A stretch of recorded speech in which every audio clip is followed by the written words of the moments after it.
เชิญจวนมาปกปักรักษาพ่อแม่พี่น้องลูกหลานเหลนวงศาคณาญาติท่านผู้รับฟังรายการทุกท่านขอให้มีความสุขกายสุขใจเหมือนกันทุกคนทุกท่านนานแสนนานได้เทินกาเลนะธรรมัสสวนังเอตัมมังคะละมุตตัมมังมาแล้วเนอพ่อออกแม่ออกพี่ป้านาอาศรัทธานาบุญทั้งหลายเสียงก้องเสียงก้องเสียงมองต่ำเข้าเสียงตุเจ้าเทศนาธรรมมาถึงบ้านมาถึงในเฮือนมาถึงบนเฮือนมาถึงที่นอนมาถึงกุฏิที่พี่น้องทั้งหลายเปิดวิทยุรับฟังมาเพื่อให้พี่น้องทั้งหลายมีความเข้าใจในพระธรรมคำสั่งสอนในทางพระพุทธศาสนาได้พยายามเอาธรรมะมาให้ท่านทั้งหลายได้ฟังเพื่อจะชำระจิตชำระใจให้สะอาดให้บริสุทธิ์ให้ผ่องใสของอันใดที่มันสะอาดมันบ่เป็นพิษบ่เป็นภัยอาหารที่สะอาดบ่เป็นพิษเป็นภัยกับกระเพาะลำไส้นอกไปจากนั้นยังมีการบำรุงร่างกายให้อ้วนท้วนสมบูรณ์ปราศจากโรคภัยได้เสื้อผ้าที่สะอาดซักสีดีดักแล้วเอามาสวมเอามาใส่ก็จื่นอกจื่นใจไปตั้งใดบ่เมนบ่ทราบถ้วยจ้อนที่สะอาดล้างแล้วเช็ดแล้วเอาตากไว้แล้วเอามาใส่ข้าวใส่แกงกินเข้าไปก็บ่ต้องระวังระแวงธรรมะนี่เป็นได้กุอย่างเป็นน้ำที่ล้างสิ่งสกปรก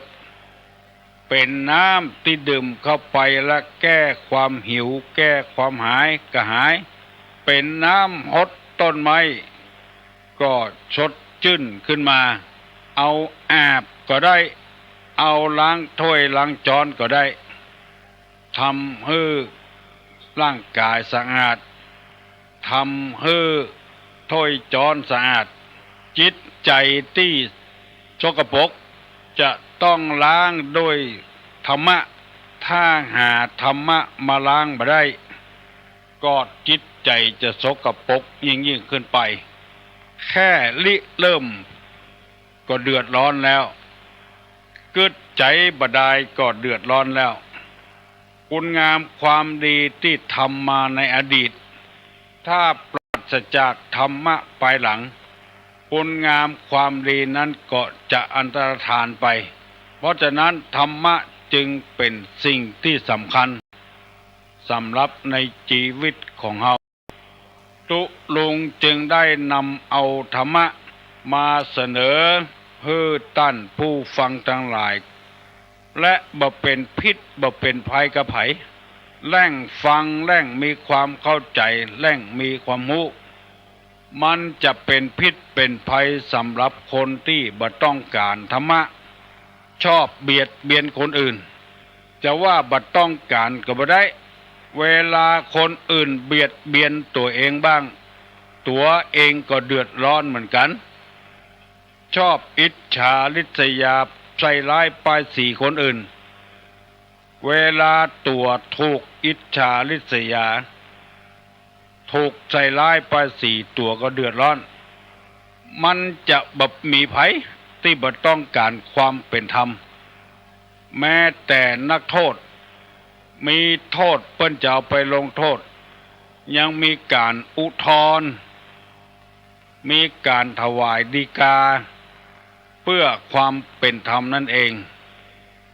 เพราะฉะนั้นขอพี่น้องข้องหิ่งทั้งหลายอย่าไปฟังเบื่อฟังนายฟังก้ายจากการปฏิบัติธรรมฟังธรรมความจริงการปฏิบัติธรรมนั้นบ่จำเป็นที่จะต้องไปนั่งปั้มเพ็งภาวนา3 วัน 7 วันเดือน2 เดือนอยู่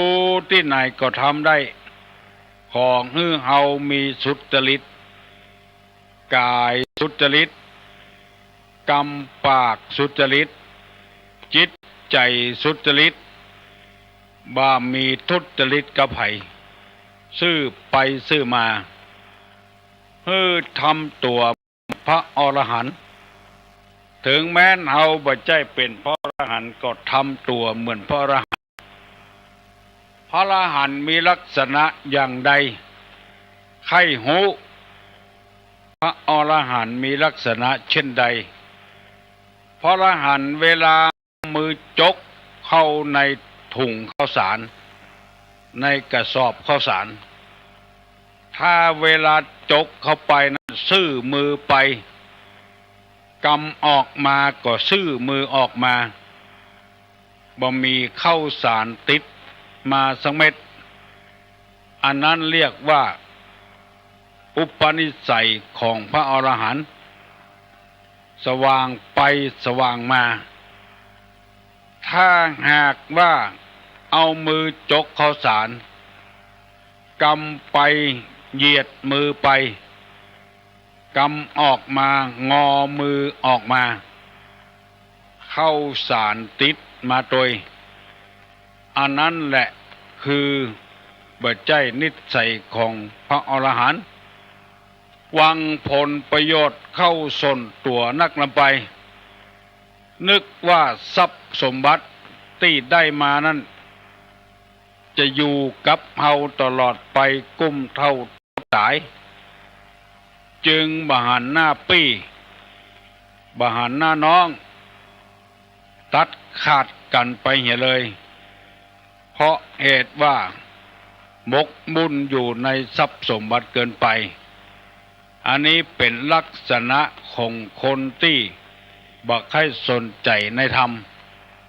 ถ้าคนอื่นทำอย่างอีกตัวเองก็เดือดร้อนเหมือนกัน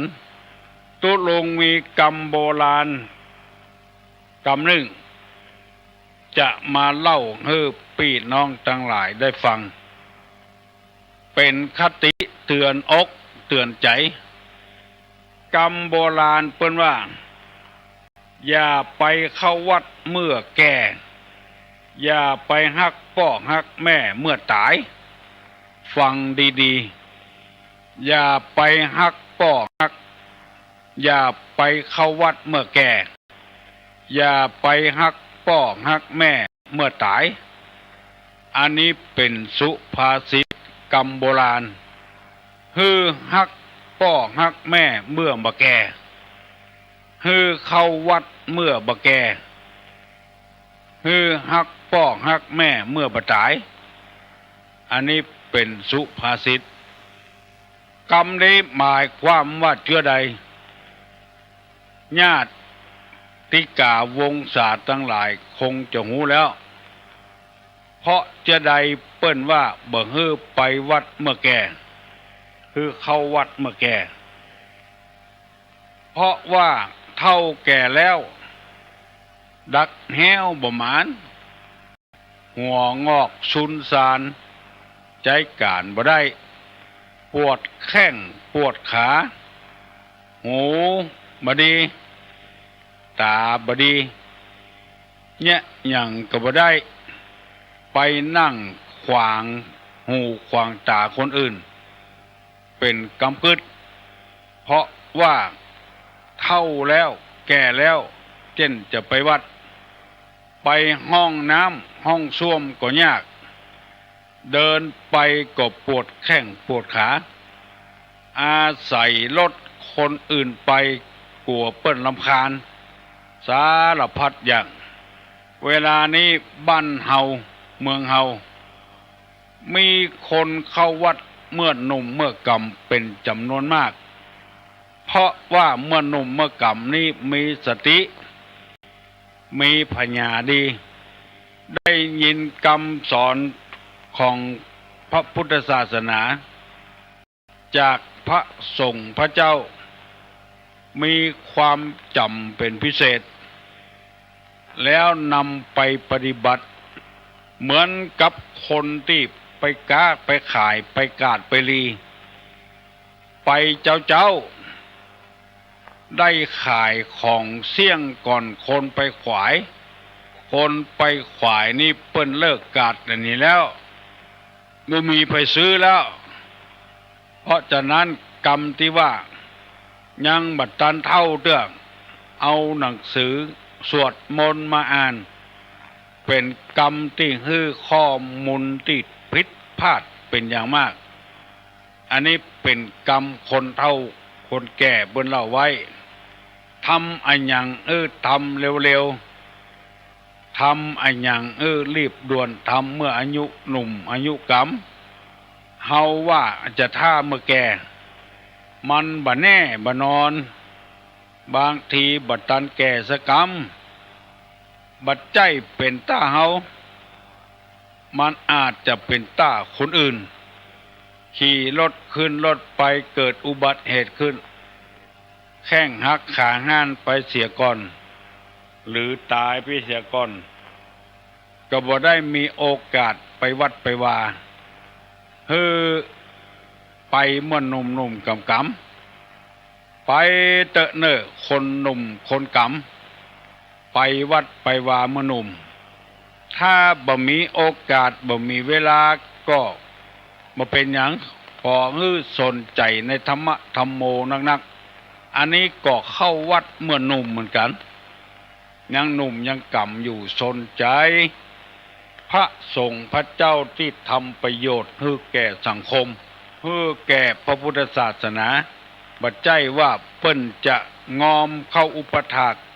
กุตนก็หาไม่พระสงฆ์พระเจ้าองค์ใดที่ทำประโยชน์ให้แก่สังคมให้แก่พระพุทธศาสนานักๆเปิ้นช่วยเหลือบอกว่าจะเป็นหมอครับเป็นพยาบาลกัน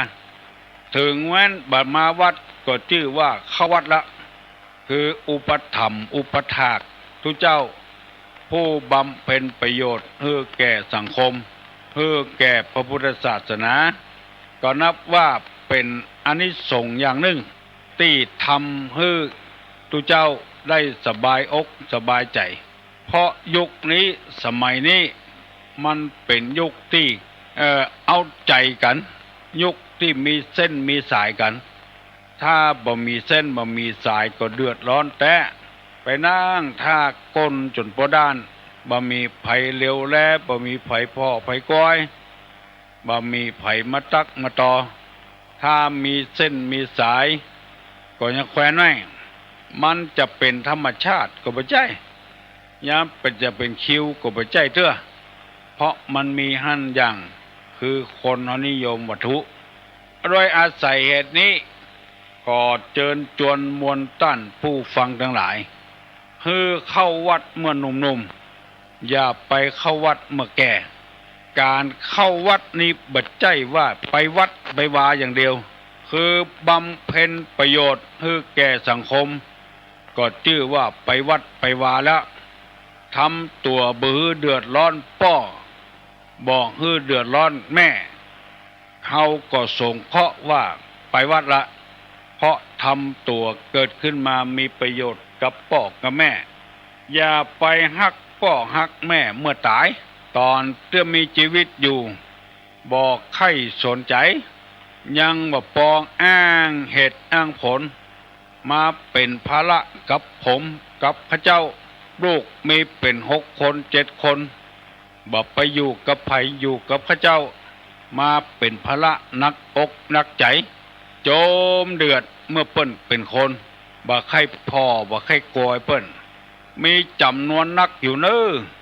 ตามที่หูมาหันมาพอเปิ้นตายไปแล้วมาให้ขวัดพี่น้องบ้านใต้บ้านเหนือเปิ้นหาน ปิ้นหูเปิ้นบึนปากเขาใส่ตายไปมาใดมาเบายังมาให้หาอยู่ทำอยู่คนเดียวก็บ่ให้ถ้าหันคนหลายเมื่อใดให้มาอันคนชนิดนี้ว่าเป็นคนเจ้าเล่ห์มารยาเจ้าเล่ห์คือเปิ้นได้หู้ว่าตัวเองนะฮักพ่อฮักแม่เมื่อเป็นคนบ่พ่อบ่กอยเปิ้นถ้ามาพ่อมากอยก็เดือดทุกข์ยากลำบากเป็นภาระจะแยะหยังก็บ่รู้ตั้งเต้อคนเป็นพญาติบางทีไปใจเปิ้นเตื้อซองเตื้อบ่ได้ก็เดือดละขาดการขาดงานบ่ได้เงียเวียกเงียการอันนี้ขอฝากฝังไว้กับลูกกับหลานกับน้องนุ่งสุ่งซองไว้เน้ออย่าไปเงียอย่างนั้นเปิ้นหูคนบ่หูก็เทวบุตรเทวดาหูว่าเฮาฮักพ่อฮักแม่ตัวใดพยายามฮักเมื่อเปิ้นมีชีวิตนั่นบอกว่าพ่อบอกว่าแม่เปิ้นยังบ่เคยบ่นเคยเดือดให้เฮากินก็กินคำตักเยี่ยวก็เยี่ยวคำตักขี้ก็ขี้คำตักแกนน้ำนมหากออกมาเลาะคำตักสะปะสะปืนสารพัดอย่างยิ่งในสมัยโบราณสมัยเหลือประเดียวนี้ยังเอานมกระป๋องผสมกับน้ำคือกินแต่ก่อนมันบ่มีเจอีตำเข้าก็ดีตำเข้าอยู่หูฟังหาลูกวันแวก็สวะห่างมองคือไผ่พ่อไล่ไก่ไว้หะตัวเองมาเอานมให้ลูกกินในกำลูกกินนมแล้วรับไปตำเข้าแถมแม่บ่เคยบ่นแม่บ่เคยเดือดทุกข์ยากลำบากลำบนกับลูกกับเต้าสารพัดอย่างฮักอยู่ตลอดเวลาจนพออายุเท่าแล้วแก่แล้วก็ยังฮักอยู่เปิ้นเล่านิทานในเพลงเปิ้นบอกว่ามีลูกแม่หญิง2 คนหนึ่งไปได้ผัวเป็นคนทุกข์คนยากพ่อก็ไปเยี่ยมไปใจลูกก็มาต้อนรับพ่อต้อนรับแม่พ่อแม่ไปเยี่ยมไปใจมีไอ้หยังก็ฝากติดไม้ติดมือมาผัวลูกจะบ่ได้อยู่ดีกินดีถึงจะทุกข์จะยากพ่อก็ไปเยี่ยมแม่ก็ไปใจอยู่ลูกแถมคนหนึ่งไปได้คนดีมีเงินมีคำมียศถาบรรดาศักดิ์พ่อกับแม่ก็โหอยู่ว่าลูกอยู่ที่ไหนก็พากันไปเยี่ยมไปใจเอามะม่วงสุกในสวนเอาบะเขือนัดในสวนเอาไปเยี่ยมลูก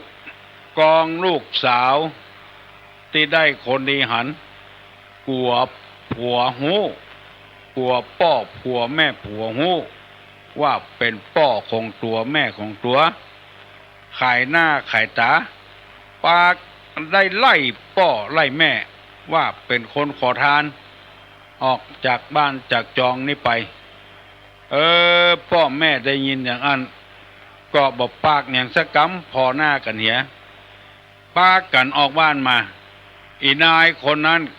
ฟั่งล่นขึ้นเฮือนไปคล้องใส่ตินสิ้นตัวเก่าตกคันไดให้หุยลงจากหัวคันไดมาลงติ่นคันไดพ่อแม่ได้ยินเขาใส่ก็ปากันไปเยี่ยมไปใจหมู่พี่หมู่น้องตั้งผัวปากันหันก็เลยถามว่าเป็นไผก็เลยเล่าเรื่องให้ฟังเป็นว่าเป็นพ่อเป็นแม่ของอีนายคนนี้ได้ผัวดีแล้ว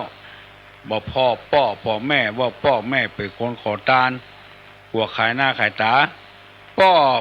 ผัวแม่ผัวเลยเอา2 เท่านี้ไปเลี้ยงไว้ในบ้านปากันประนามอีนายคนนี้ที่ไล่พ่อไล่แม่ออกจากบ้านทรงสการตานคาบก็บ่เต็มที่เต็มทางอันนี้ถึงจะเป็นนิทานที่เพิ่นเล่ากันมาก็ตามมันเป็นอุทาหรณ์เป็นตัวอย่างบาปกรรมเวลาเนี้ยมันบ่ไต่ขอบดงขอบเหิงมันไต่ขอบมูลีไม่ติ่นไม่มือไม่หัวใจตลอดเวลา อันนี้เป็นตัวอย่างที่นำมาเสนอให้พี่น้องวงศาคณาญาติทั้งหลายอย่าไปวัดเมื่อแก่อย่าไปฮักพ่อฮักแม่เมื่อตายเปิ้นหูว่าเฮาเป็นคนเจอใดเปิ้นบ่ปากบ่ได้เมื่อยามเป็นคนด่าเปิ้นกำไตสินไตเสื้อเก็บมาด่าคนเฒ่าบางคนก็ดีดักเหียปล่อยให้ลูกด่าคนเฒ่าบางคนก็บ่ดีด่าตอบด่าแตนหยาดน้ำตกแผ่นดินแจ้งลูกแจ้งเจ้า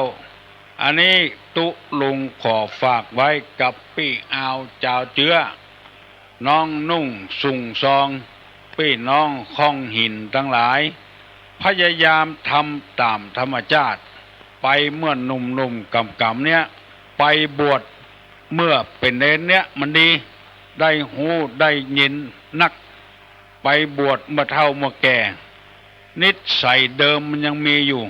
ห่วงเข้าห่วงของอยู่ถ้าสามารถแก้ได้ก็ยังแควนบางรายแก้บ่ได้ไปบวชเมื่อแก่เป็นเผียวเจ้าวาดเป็นเผียวเจ้าคณะตำบลก็ยังห่วงบ้านห่วงจองอยู่ของกินอาหารการกินแทนที่มันเกิดกับกันในวัดตึงตุหนุ่มตึงเนน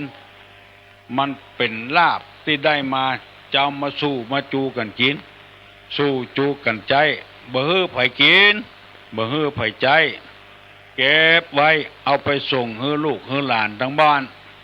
อันนี้ก็เข้าวัดเมื่อแก่ฮักพ่อฮักแม่เมื่อเฒ่าเมื่อหนุ่มเมื่อกำบากุดแห่งเก้าบ่ฮักมาฮักเมื่อแก่เพะเมื่อเฒ่าเพะไปส่งให้พ่อให้แม่ให้ระวังเน้อเหมือนกับกินปุ๋นกินเข้าไปแตกในปากมันลำแตกมันจะฮ้อนไส้ฮ้อนตองปุ่นมันบ่เป็นที่น่าอภิรมย์จมชื่นยินดีหยังขอประกาศขอบคุณ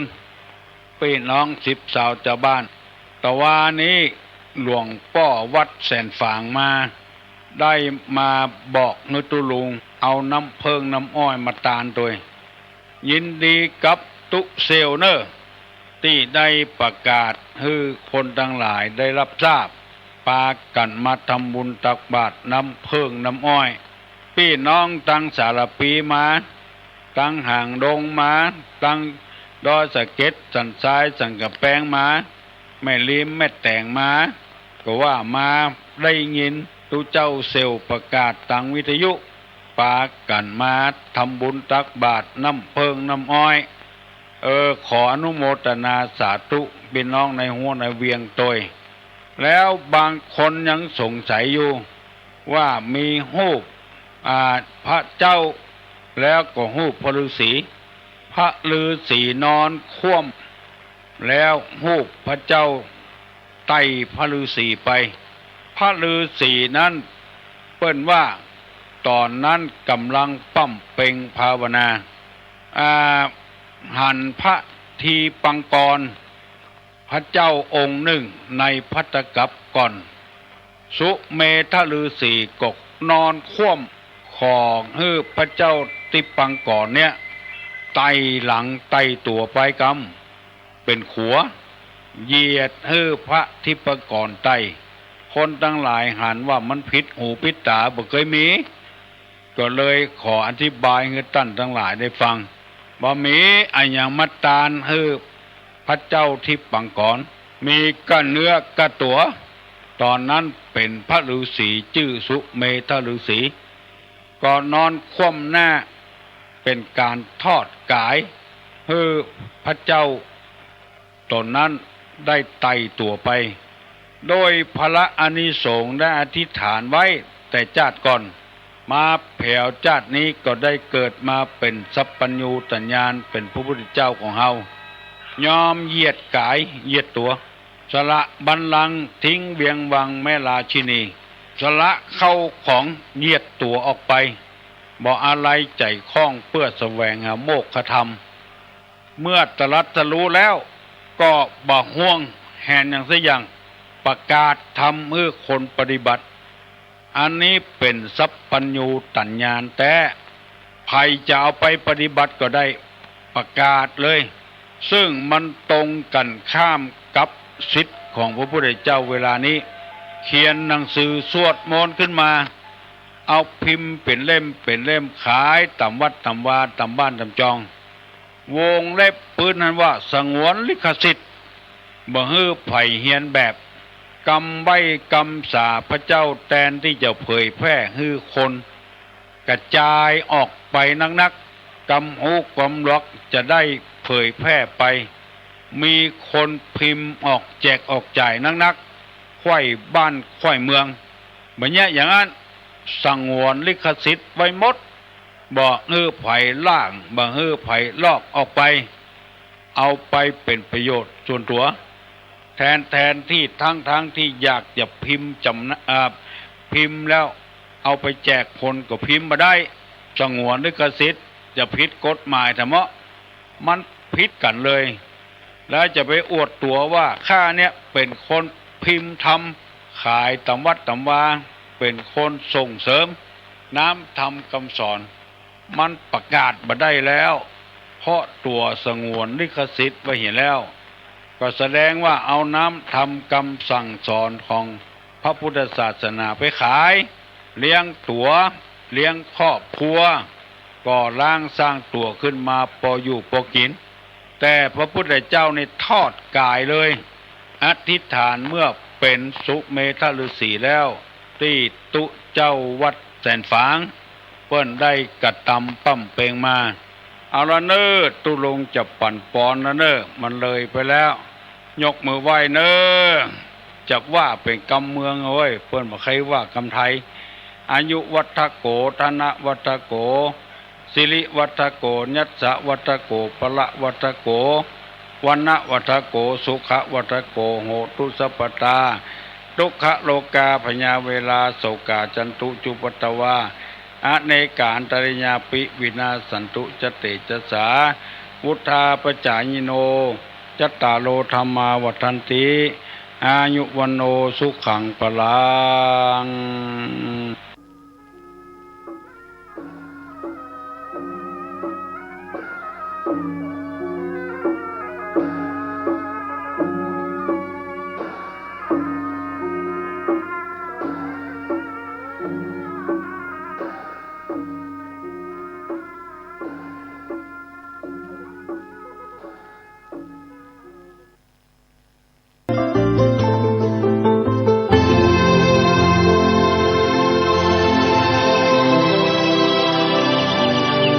วันนี้เป็นวันพระ